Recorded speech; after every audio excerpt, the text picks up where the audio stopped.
Aqui, capítulo de livro. O nosso livro tem bastante mapa, então ele resume o capítulo no mapa. Aqui é tudo do nosso livro, alguns capítulos. Aqui a receita. Lembra que eu falei para vocês? Olha lá, uma receita. Pizza napolitana. Omelete. E aí vai para sua casa, vai dar fome. Atalhos do Word. Em mapa. Dicas da internet, do Explorer.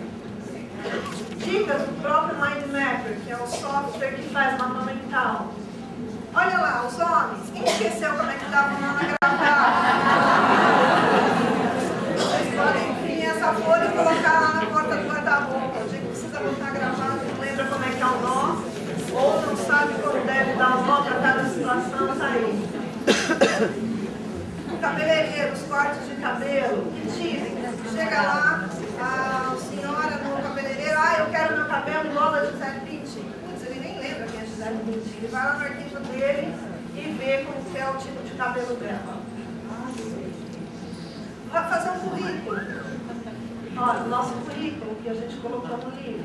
Outro tipo de apresentação, vocês têm que fazer uma apresentação. Aqui é uma apresentação nossa, das nossas vidas. O que a gente gosta de fazer e tudo mais. Uma aula. Então, na aula, assim, o rascunho, o primeiro rascunho vai ser pior que esse, viu? Não se preocupe, fica muito feio.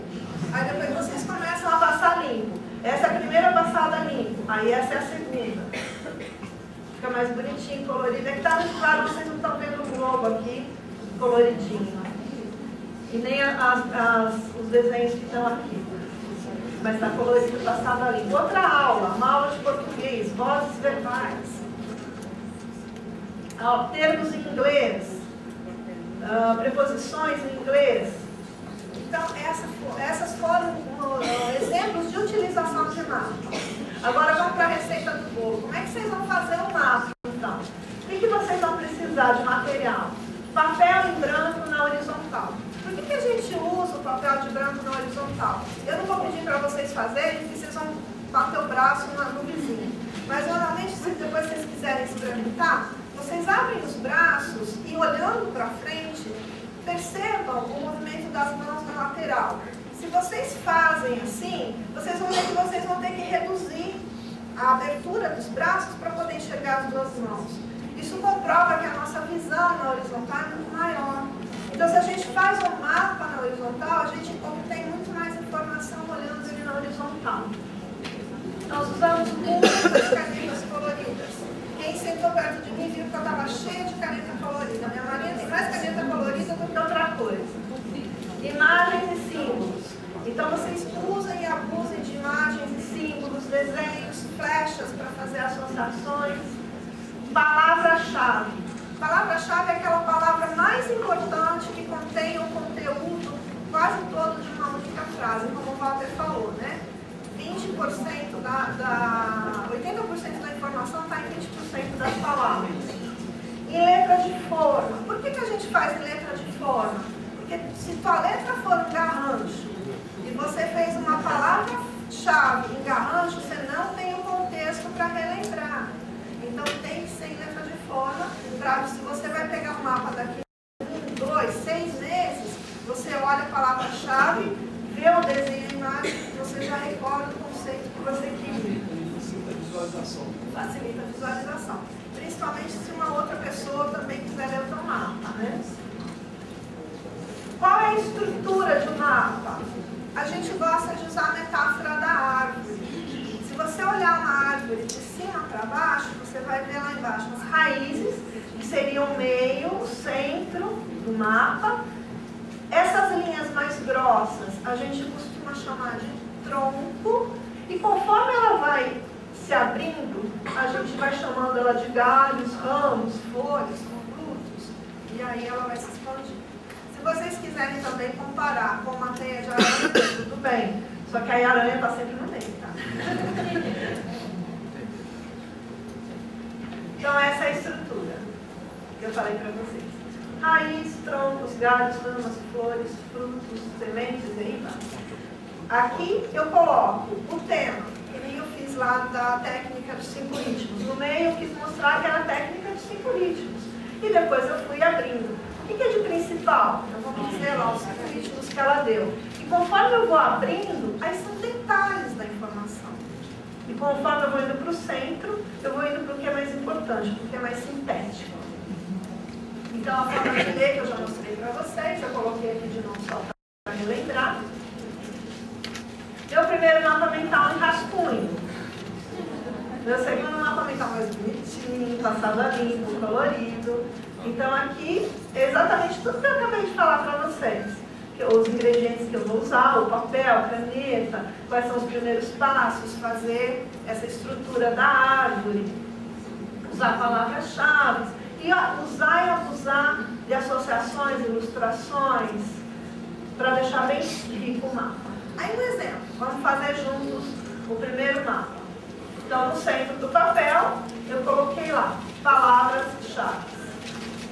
Normalmente é uma ou duas. Aqui eu poderia até tirar o D. Eu, se tivesse fazendo para mim, eu não usaria o D. Eu só coloquei aqui para ficar um pouquinho mais didático. Aí coloquei uma figura que me lembra a ideia que eu quero passar. Então esse garotinho aqui tem um jeitinho de estudante, tem carinha de aluno. Aí depois eu vou começar a explorar. Quais os tipos de aluno que eu quero explorar? Então eu vou começar a abrir os troncos. Sempre com uma linha mais grossa, de preferência uma de cada cor, e escreva a palavra em letra de forma do tamanho da linha. Isso aqui vocês consideram, só que está saindo daqui, mas podem ver que a linha é do tamanho da palavra. Se você estiver fazendo em software, ele faz isso para você pronto já. Se você estiver fazendo na mão, você controla o tamanho da linha para o tamanho da palavra. Então aqui, os tipos de alunos todos que eu queria mostrar para vocês. Aí eu quero falar mais, eu quero explicar um pouco mais desses alunos. O que é o esforçado, o que é o preguiçoso? Então eu começo a abrir. Ficou pequeno para vocês verem, mas são assim, detalhes, né? Esse assunto é bem didático, bem de brincadeira, só para vocês verem que eu começo a explicar o que é o esforçado, o que é o preguiçoso. E aqui é um nível de detalhe maior ainda. Vejam que conforme eu vou detalhando, eu vou diminuindo a grossura, a espessura do traço e o tamanho da letra. E vou mais para o detalhe, mais ainda eu afino a linha e diminuo a letra. Aqui está o resumo da nossa palestra inteirinha. Então, tudo que nós falamos desde que a gente começou. O que era, a origem, as vantagens, a receita do bolo, a utilização, para que eu utilizo. Então, agora eu queria dar um exemplo para quem é trainer e precisa ter o material todo pronto para apresentar. Então, vocês podem ter até um seminário inteiro numa única folha de papel. O que vai acontecer? O seminário todo, vocês vão passar por todos os níveis de detalhe. O mesmo material, eu vou fazer uma palestra de 15 minutos. Eu só fico aqui, ó, nesse nível lógico, mais fechado, mais sintético. Aí eu tenho 5 minutos para falar, eu sintetizo mais ainda. Aí eu tenho meia hora, tá? O palestrante seguinte faltou, você tem mais meia hora. Ah, então peraí, então eu começo a abrir, ó. Então eu já tinha falado mais ou menos para vocês o que era. Ah, então vamos dar uma repassadinha abrindo? Aí eu começo a abrir para vocês com maior nível de detalhe. Então é uma ferramenta que respira a informação. Então vocês podem utilizar o mesmo mapa para fazer vários tipos de trabalho. Aqui é um exemplo de paisagem mental. Ela é diferente porque ela tem poucas palavras, a estrutura é diferente, mas a gente foi só para ilustrar.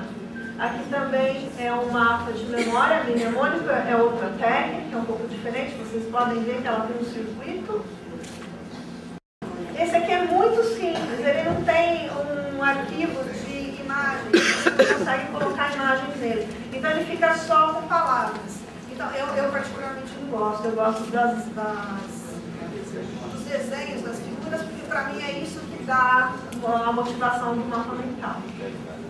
Esse aqui tem um pouco, tem uma bateria de ícones aqui pequena, mas tem, que é o Mind Mapper. Tem o IntelliMap, que é aquele que eu comentei com vocês, que é do brasileiro, lá de Brasília, o Virgílio Vasconcelos. Ele está vendendo muito esse software para o Banco do Brasil, o Banco Central, e está vendendo até para fora do Brasil. Tem uma mineradora nos Estados Unidos que está comprando o software dele, já comprou várias licenças. O legal é que foi pela segunda vez, né? É o único software de mapas mentais em português. que tem uma versão gratuita e uma versão paga. Aqui é o Mind Manager. Esse aqui é a versão que eu também costumo usar. Eu agora estou usando bastante o Telemap, mas na época que a gente escreveu o livro, ainda estava meio em construção, a gente usou muito esse Mind Manager. Mas é uma versão um pouco cara, mais ou menos uns $200, né? 200 é a versão mais simples. O preço normal é $300 a $400. A versão para uso pessoal é a versão corporativa. É um pouco cara, mas ele tem bastante recurso e o Intelimap agora tem muito recurso para vocês colarem figuras e desenhos. No o Intelimap agora está em... Você lembra? R$ 39, se eu não me engano, a versão pessoal e R$ 120 a versão corporativa. E aqui estão os links. A gente tem no nosso site um artigo sobre mapas mentais que passa por toda essa técnica que eu acabei de explicar para vocês. Tem um recente que eu e o Walter escrevemos que chama Mapas Mentais, Brincadeira de Criança. O que é esse? É para motivar pais, tios, avós a fazerem a lição de casa das crianças e tornar esse momento um momento divertido. Então lá dá dicas de como fazer, de como montar um mapa mental junto com a criança, brincando, interagindo com a criança, tornando aquele momento agradável. E tem outros links, eu não sei se vocês estão enxergando, mas como depois vai ficar disponível, tem links para download gratuito de capítulos do nosso livro gratuitamente e desses softwares que a gente falou. Acho que não dá para ler, está muito claro, né? Mas Era isso.